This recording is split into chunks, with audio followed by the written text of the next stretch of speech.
In today's video, we're going to go into why cold exposure, cold thermogenesis is important for your health. This discussion will involve the likes of circadian rhythm, your mitochondria, involve an internal semiconductor, involve cold exposure itself with cold showers and embracing the cold during winter and autumn, especially when you're in a high latitude, even high altitude countries or places in some places in the world. How cold exposure can prevent injuries, illness. It can prevent a lack of energy per se for most people in the modern world. And today, cold exposure is often referred to as cold thermogenesis. It's a biological intervention that uses temperature to influence the body's circadian rhythm and mitochondrial function. It is described as a fundamental second hand of the circadian clock, working alongside light, the hour hand, and also darkness, the minute hand, as almost acts like a system that kind of obeys light from sunlight and darkness from nighttime. So the circadian rhythm itself, and allows you to regulate your tonal metronome of your circadian rhythm. The reason why cold exposure is so important is due to the fact that it maintains metabolic and mitochondrial health within your body. The importance lies in several key factors such as circadian regulation. So cold is a primal variable that the body uses to tell time. It is particularly critical for melatonin function, as your hypothalamus must drop in temperature for about 4 degrees or 3 degrees just to ensure optimal sleep. Autophagy and apoptosis occurs. Autophagy is mainly basically the rebuilding of cells and repair of cells, and also autopsis is the process of programmed cell death, and removes unnecessary and dangerous damaged cells in a highly controlled and orderly manner, which could even involve the likes of cancer cells as well, cells that can cause autoimmune disease, to basically silently either produce or become even more worse, or if you're on top of your own circadian rhythm, you can reduce that massively. Also, it's a form of defragging. So defragging is basically a term used for deuterium depletion. Cold thermogenesis acts as a mechanism for defragging the body itself to help remove deuterium, which is a heavy isotope of hydrogen, from the body and tissues, and from the blood. This process actually thins the blood and improves the vortex, so basically how fast your blood spins due to the amount of resolutions it has, and it should have 9,000 resolutions per minute. And that's heavily determined by cold, by you embracing sunlight.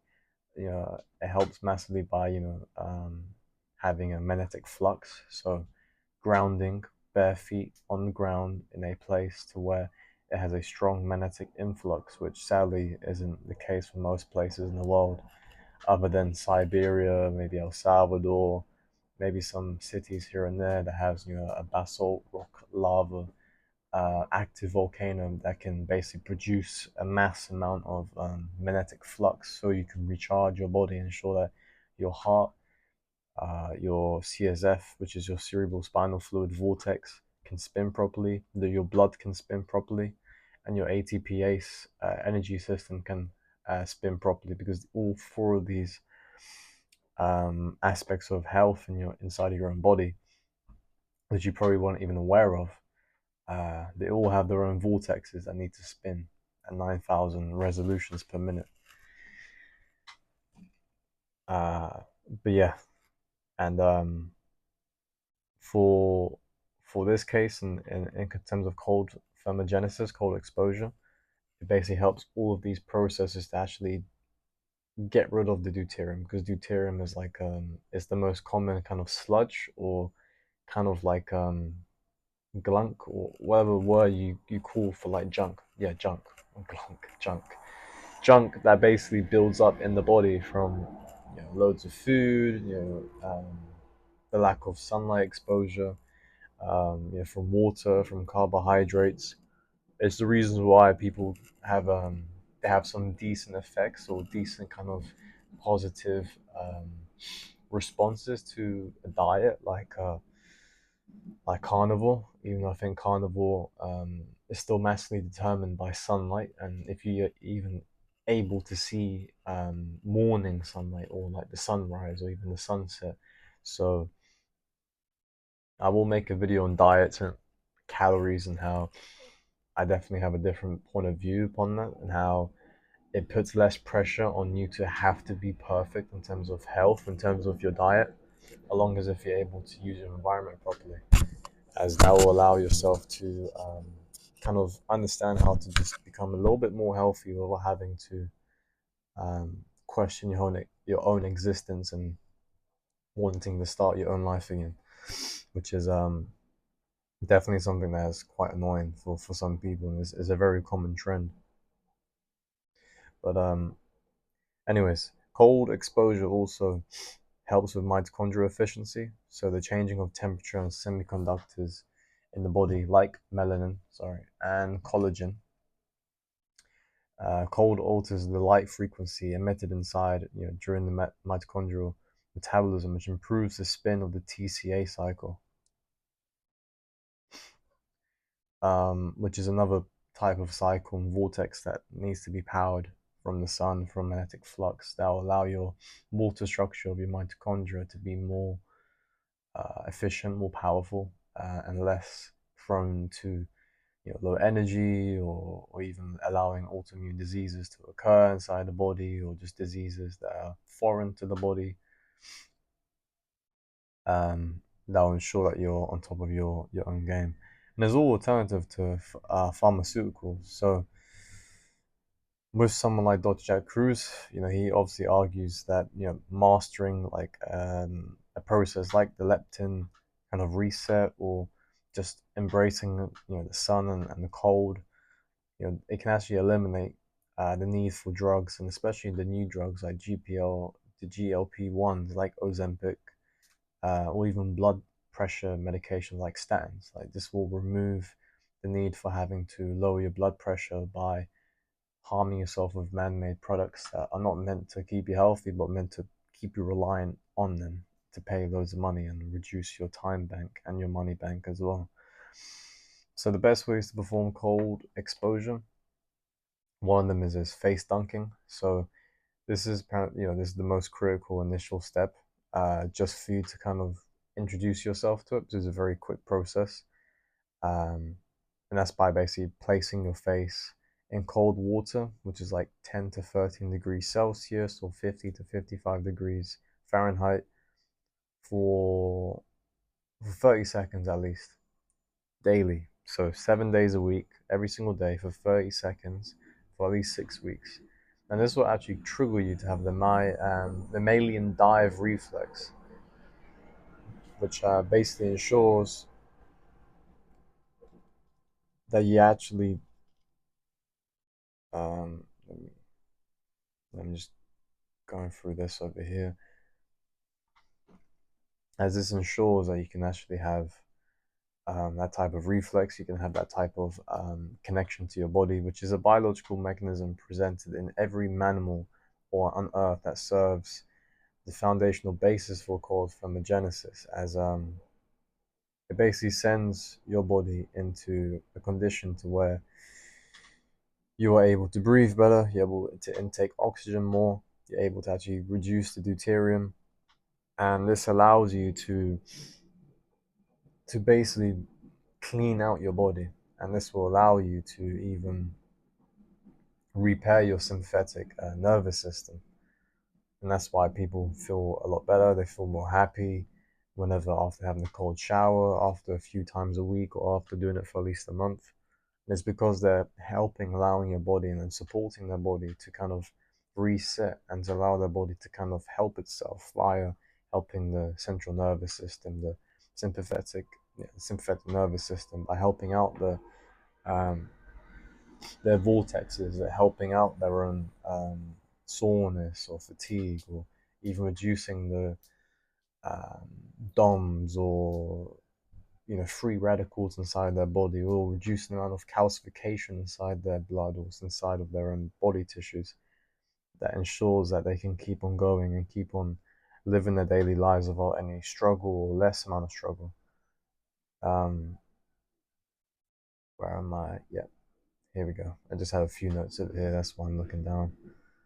Um, Let me see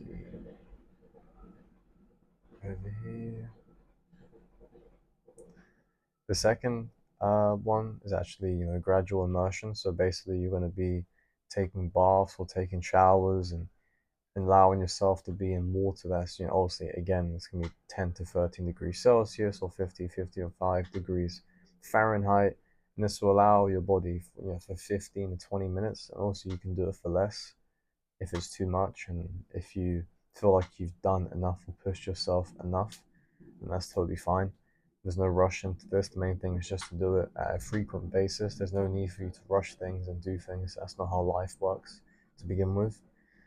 Um, but this will allow you to have all those benefits that we've already talked about, and you can even gradually build up to 1 hour. And also you can buy like a compression vest, or you can buy like a wetsuit, which is a thin wetsuit, not like a super thick wetsuit, because you're not in the ocean. So if you're in the ocean and doing it, then fair enough. But if you're just in your own bath or you're taking a shower, if it's really, really, really cold, you can wear a compression shirt, even wear like some swimming trunks or whatever you know would normally wear.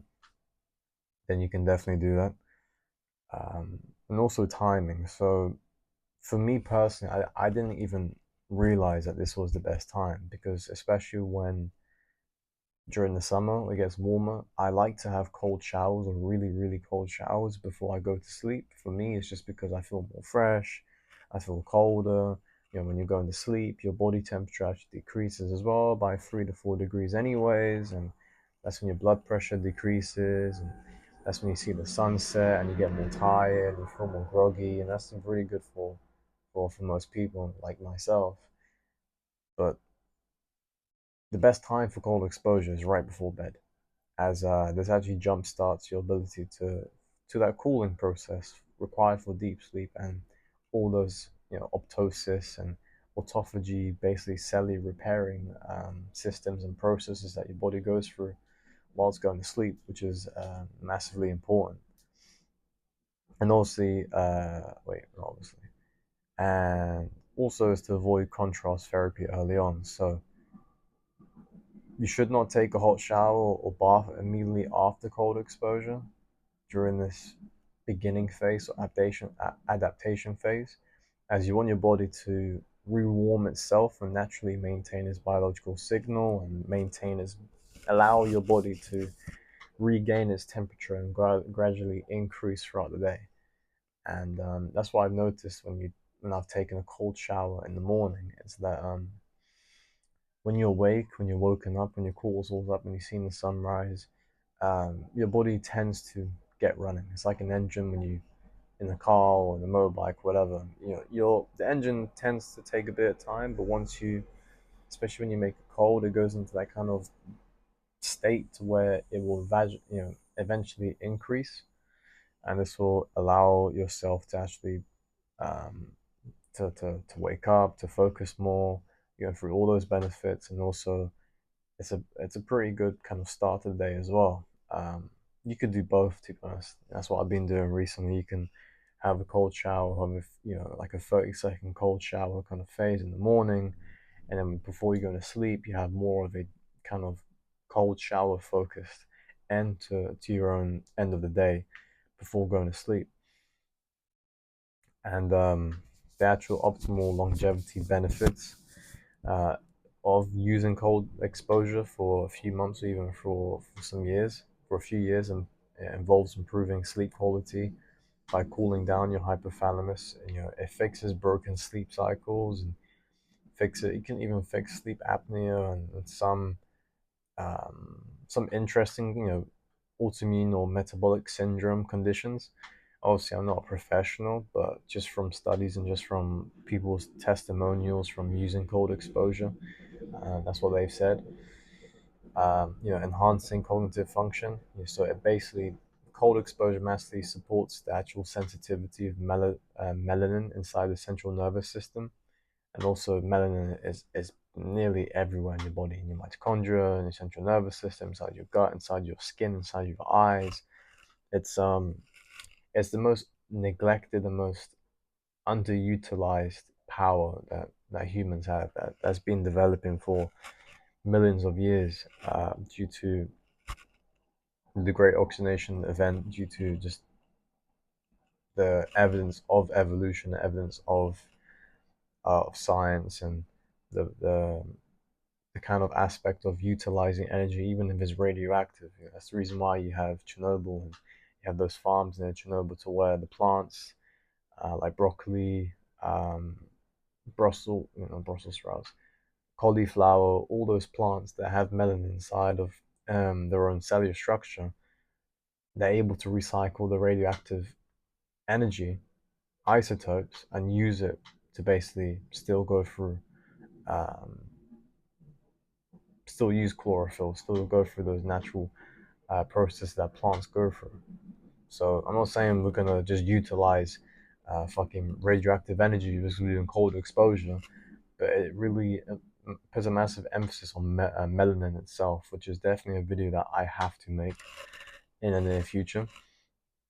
And also supports physical resilience. So for higher latitude dwellers and pale skin and people that have low amounts of um, melanin, and people who have light fair eyes, your HOK haplotype, so like Scandinavian, European, um, those type of that demographic. Cold exposure is literally a natural biological uncoupler kind of superpower and common um, life setup almost aspect for those people, because they're always in a place 9 times out of 10 of the year, 8 times out of 10 of the year, to where it's cold.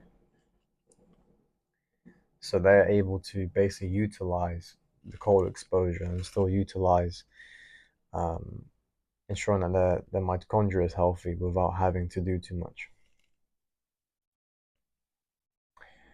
Um, as also, this is the most overlooked aspect of health when it comes to high latitude countries like the UK, Canada, Scandinavia, due to the finite sunlight. Um,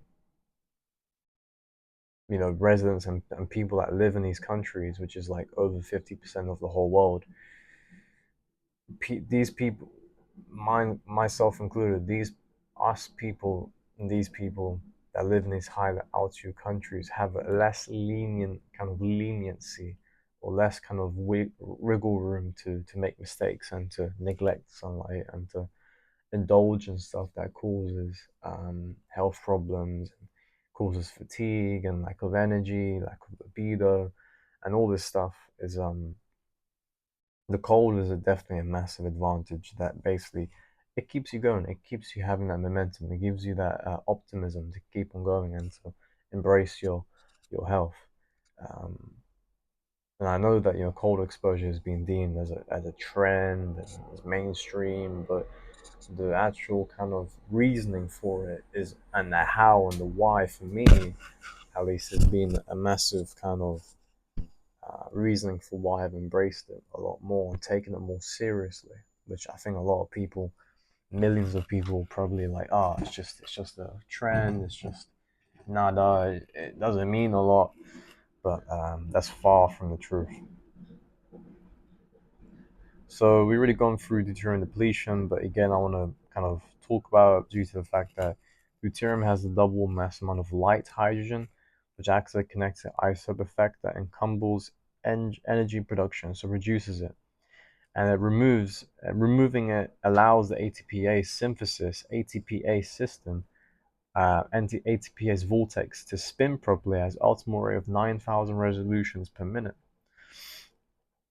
And also with the other aspects and other um, cellular repairing systems like mitobiogenesis, mitophagy.